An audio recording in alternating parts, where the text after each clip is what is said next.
Se você ainda olha para O Diabo Veste Prada como se ele fosse só um filme sobre roupa bonita, chefe cruel, uma menina entrando no mercado de moda, deixa eu falar uma coisa bem desconfortável, você está olhando pequeno demais. Porque esse filme, gente, ele nunca foi só sobre moda. Ele foi sobre poder editorial, autoridade cultural e sobre uma época em que uma revista ainda conseguia decidir o que o mundo inteiro ia desejar. E ele não capturou só uma estética, ele capturou uma estrutura em que capa não era só capa. O editorial, ele tava longe de ser só um editorial. Era uma chancela e uma entrada para um novo momento de moda. Devil Wears Prada estreou em 2006 e arrecadou mais de 320 milhões de dólares no mundo, com um orçamento de 35 milhões. E agora ganha uma continuação que está prestes a estrear no final de abril. Só que pra mim o mais interessante nem é isso. O mais interessante é que esse filme volta justamente quando o mundo que ele retratava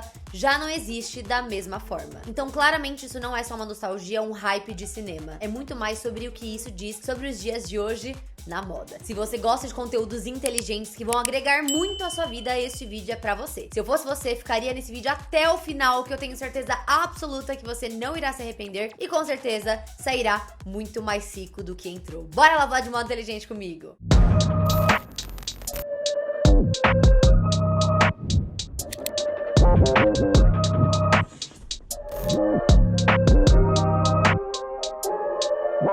O Diabo Veste Prada, gente, ainda é o filme mais icônico de moda de todos os tempos. Não sei como vocês reagem a tudo isso que tá acontecendo de Devil Wears Prada. Eu fico super ansiosa, inclusive eu fiz um job pra ele, estou louca pra mostrar pra vocês. Foi um sonho realizado, porque realmente é o filme que mais marcou a minha vida. Eu acho muito importante a gente começar esse enredo assim, sem pedir licença, sem suavizar nada, porque a gente tem que entender que sim, é o maior filme de moda da história. E a gente às vezes não tem ideia o que este filme acabou fazendo com a nossa indústria. Porque ele não ficou gigante porque era bonito ou tinha um bom styling, nada disso. Ele ficou gigante porque ele transformou a hierarquia invisível da moda em entretenimento de massa. Então, um lugar onde tudo era sempre muito privado ficou aberto à massa. As pessoas começaram a entender que realmente aquela era a realidade de quem trabalhava com moda. E isso é raríssimo de acontecer, né? Que toda vez que a gente fala de moda, a gente tem um distanciamento muito grande. E o filme trouxe essa possibilidade das pessoas entrarem nesse universo. Porque muita gente, consegue filmar roupa, consegue filmar luxo, consegue estar dentro deste universo, mas quase ninguém entende esse sistema e realmente se posiciona dentro deste lugar que realmente onde é que a moda acontece. E o Diabo Veste Prada, gente, ele conseguiu muito bem. Ele pegou um universo fechado,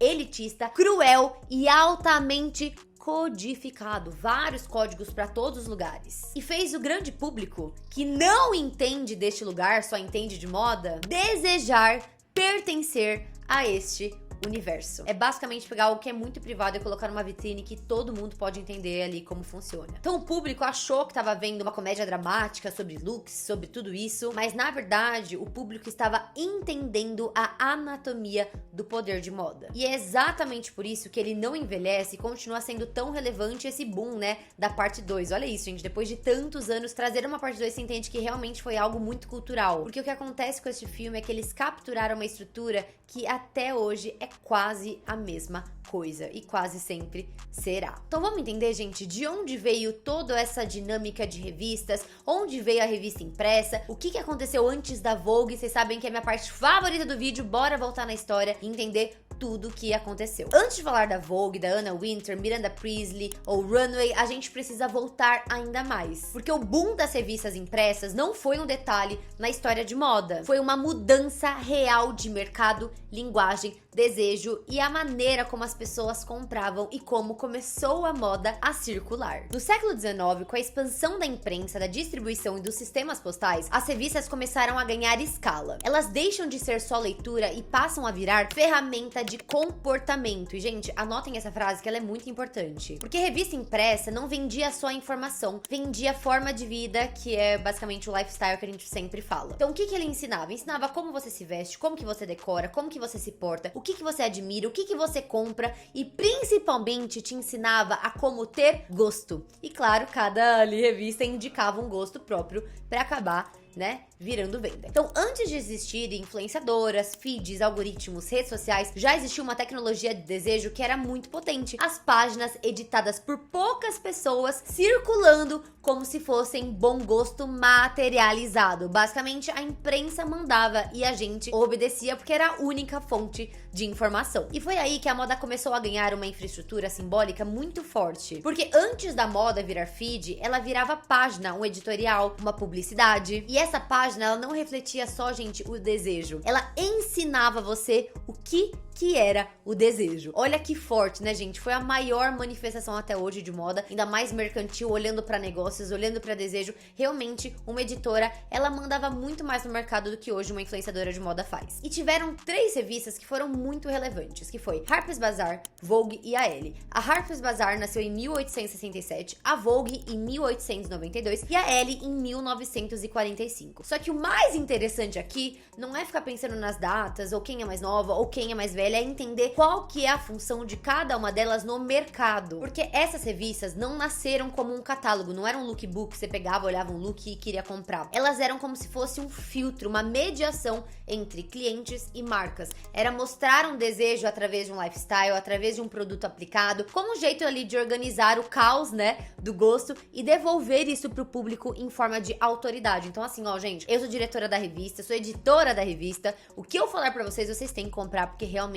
aqui a minha curadoria é melhor, é basicamente esse reflexo. E a Bazar, ela trabalha a sofisticação e o estilo de vida feminina de forma muito precoce. Já a Vogue sempre se posicionou como um lugar de elite, refinamento, validação social, e a Elle vem depois com uma energia muito mais moderna, mais próxima da leitora e mais conectada à mulher pós-guerra, que foi quando teve o boom das revistas, né? Mas todas elas sustentavam a mesma promessa, a de que existia um jeito certo de parecer relevante. Se você seguiu o que as revistas falavam, você era uma pessoa relevante, tinha autoridade de moda. E eu acho isso muito fascinante, porque prova uma coisa que a moda às vezes tenta esconder muito, né? Que a moda, ela nunca é sobre roupa. Eu já falei isso milhares de vezes pra vocês, não é sobre roupa, sobre look. A moda sempre foi uma forma de editar a realidade e de impactar no comportamento das pessoas. A moda sempre vai ser um resultado de todos os âmbitos da sociedade. Mas antes continuemos, muito prazer, meu nome é Marcela Carrasco e aqui nesse canal a gente fala tudo sobre o mundo da moda. Negócios de moda, tendências de moda, tudo em forma da mais fresquinha, sairá aqui primeiro, que é o melhor canal de moda do Brasil. Então se você gosta muito desse tipo de conteúdo, já dá muito like aqui embaixo, já dá muito hype, que me ajuda muito, já se inscreve pra assistir todos os vídeos, toda segunda, quarta e sexta saem vídeos novos e são mais de 800 vídeos pra depois desse aqui, vocês continuarem aprendendo moda comigo. Já me siga nas minhas redes sociais, que é Marcela Carrasco, em todas elas, Instagram e TikTok, eu estou diariamente postando notícias de moda pra vocês. E também, já coloca esse vídeo nos seus stories para aumentarmos cada vez mais a nossa comunidade de moda, de gostosas inteligentes. Bora lá continuar! Então tá, mas se são várias revistas, por que a Vogue virou meio que assim a principal de todas? Basicamente, gente, a Vogue não virou símbolo porque era só uma revista famosa. Ela virou símbolo porque ela passou a funcionar como um selo de legitimidade, como se fosse o ápice da autoridade dentro as revistas. Quando a Condé Nast comprou a publicação em 1909, ela molda um modelo editorial muito mais interessado em influência qualificada do que alcance massivo. Quando a Vogue surgiu, gente, era pra todos, era como se fosse ali um catálogo. Quando a Condé Nast, que inclusive continua, né, dona da Vogue, comprou, eles entenderam que eles não precisavam alcançar todo mundo, eles queriam alcançar o cliente certo. Então foi uma revista muito mais nichada, pensando numa pessoa mais de elite, pra trazer ali os editoriais, as marcas focados nessa pessoa e conseguir mais dinheiro em publicidade. Que, né, hoje editoriais, enfim, não sei se você já abriu uma Vogue nos últimos tempos, é basicamente puramente publicidade. E entendendo o poder comercial que uma revista teria, ainda mais na época, né, que não tinha tanto outros meios de fazer uma comunicação, a gente entende que a capa, ela deixa de ser só uma capa, ela vira uma chancela, né? O editorial deixa de ser ali só uma foto bonita, vira uma instrução de desejo, coloca seu produto aqui que ele vai vender. Uma marca anunciando ali, ela não está comprando mídia, ela compra prestígio. Se eu saio numa Vogue, eu já saí várias vezes com as minhas marcas, você entende que sim, é uma marca qualificada, porque pra Vogue colocar na sua curadoria é um produto muito legal. E é exatamente aqui que a Vogue deixa de ser só uma publicação e vira uma instituição, né? A maior de todas na moda. Isso, inclusive, é essencial pra entender por que a Runway parece tão poderosa no filme, né? Que é a revista do filme. Porque ela não lembra só uma redação elegante, um lugar muito bonito, com as pessoas ali trabalhando. Ela lembra um centro de comando, né? A Miranda, pra quem já assistiu, tem muito poder, ela tem uma autoridade muito grande, isso faz um reflexo demais onde ela trabalha e, claro, na sua equipe inteira. E falando em Miranda, a gente precisa falar de Anna Wintour, que pra quem não sabe, a Miranda foi inspirada na Anna. A Anna é o maior nome da moda do mundo. Eu acho muito relevante trazer esse ponto de história aqui no vídeo, que, gente, quando eu fui sentar minha bunda pra fazer esse vídeo, eu falei, não pode faltar esse ponto, que é um ponto muito importante. Basicamente, gente, quando a Anna assumiu a American Vogue em 88, ela não mudou só a aparência da revista, ela mudou a escala do desejo. Vou colocar aqui uma comparação das revistas antes da Anna e depois da Anna. Gente, olha que diferença absurda. Por quê? As capas ficaram menos rígidas, elas ficaram mais vivas, mais ligadas à celebridade. Ela entendeu o valor, a moeda de troca com celebridade, cultura pop, lifestyle, uma presença social. E a famosa capa de novembro de 88, com Micaela Bercoud de jeans Guess e jaqueta Christian Lacroix, virou símbolo disso porque ela quebra um protocolo inteiro de imagem, gente. Antes era só cara. Do nada ela trouxe um lifestyle, um desejo comportamental muito grande pra revista. E aquilo não era só styling, tá? Era um reposicionamento cultural da revista. E realmente foi ali que eles entenderam que o negócio deles estava muito forte. A Anna, ela não editava só as páginas, ela editava o que era relevante. Era claro que as marcas iriam querer colocar aporte de dinheiro para começar a estar dentro dessa relevância. Então ela ajudou a consolidar a figura da editora-chefe como alguém que não apenas observava o gosto que acontecia no mundo, mas quem organizava e quem mandava. E quando uma mulher passa a organizar o gosto global, ela deixa de ser uma editora. Gente, hoje todo mundo sabe o peso da Anna. Ela faz a lista do Met Gala, ela está presente em todos os desfiles mais relevantes. Ela é basicamente uma monarca, né? Ela é muito forte. Por isso que a Miranda Priestly, né, funciona tanto no filme, porque ela não representa só uma personalidade difícil, uma pessoa ali muito autoritária. Ela representa uma era em que uma mulher sentada numa sala realmente podia acabar ou aquecer o desejo do mundo